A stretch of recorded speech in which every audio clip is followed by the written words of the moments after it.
Ce dimanche, la JSLB n'a fait qu'une bouchée de son dauphin. À la mi-temps, le match était déjà plié avec une avance confortable de 13 points.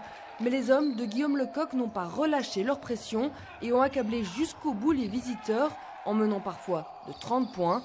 Bref, c'était davantage une démonstration qu'un réel choc au sommet. Je pense qu'on a été solide vraiment de bout en bout. Il y a 15 points à la mi-temps, il y en a 26 à la fin du match.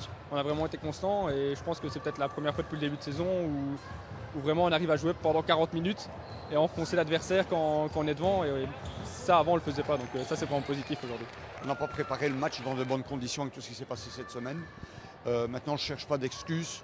On a été mauvais dans tous les secteurs du jeu, surtout défensivement, où on encaisse plus de 80 points. La JSLB réalise donc la bonne opération du week-end.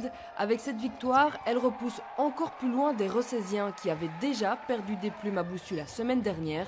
Framery termine donc son année 2018 avec un sans faute, 13 victoires en autant de matchs, de quoi les propulser directement dans le rôle de l'équipe à battre dans cette P1. Pour vous, ce sont eux les grands favoris? Oui, c'est clair, ça travaille bien. C'est quelques joueurs de taille, mais ils compensent par leur agressivité et leur envie de bien faire. Donc oui, pour moi, oui, ce sont les favoris, c'est clair. Vous sentez que votre équipe a les épaules pour gérer cette pression? Oui, je pense qu'on ne se met pas du tout de pression. Ça se voit avant de venir dans la salle, il n'y a pas un joueur qui est stressé. Sur le terrain, on ne sent pas non plus qu'il y a de la pression.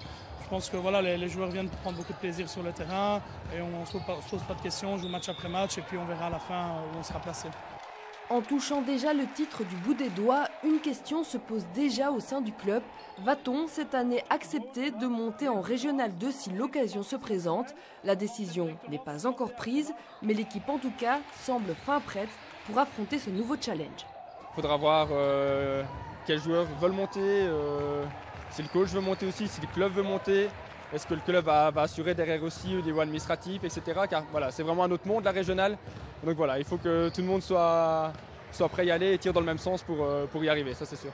Ouais, moi je pense que ce serait le moment d'y aller. On doit encore structurer beaucoup le club, mais on le voit aujourd'hui, il y a de plus en plus de gens qui nous suivent. Il y a le comité qui s'étoffe, donc je pense que voilà, le club retrouve une nouvelle dynamique et j'espère que ça va continuer et qu'on pourra accéder à la régionale avec toute cette dynamique positive. Cette jeune équipe montre en tout cas beaucoup de maturité et semble gérer et assumer son statut et ses résultats. De bon augure pour un deuxième tour qui s'annonce passionnant. Toutes les équipes vont essayer d'enlever leur invincibilité à des Framerysois que rien ne semble pouvoir arrêter pour l'instant.